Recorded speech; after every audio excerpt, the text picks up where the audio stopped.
थांब थांब थांब थांब. आज पण तुला एक डिव्हिजन ट्रिक घेऊन आलो आहे. भन्नाट आणि सोपी ट्रिक आहे. तर लक्ष देऊन बघ. 462 भागिले 2. डायरेक्ट उत्तर काढायचं आपण.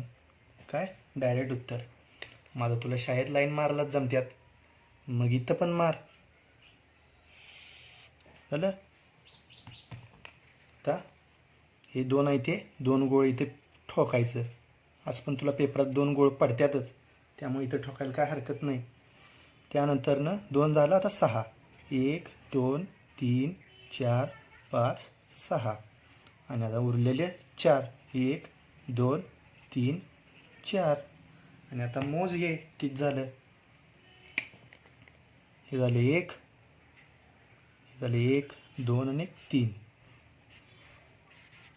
हे झालं 2. तर याचं उत्तर काय असणार? 231. मग आता हे झालं माझं. मग आता हे तुला सोडून दाखव आणि याचं उत्तर कमेंट बॉक्समध्ये फेकून मार. धन्यवाद. आणि अशाच सोप्या ट्रिक्स पाहिजे असतील तर ज्ञानदर्शन चॅनलला सबस्क्राईब कर, बेल आयकॉनला क्लिक कर. धन्यवाद.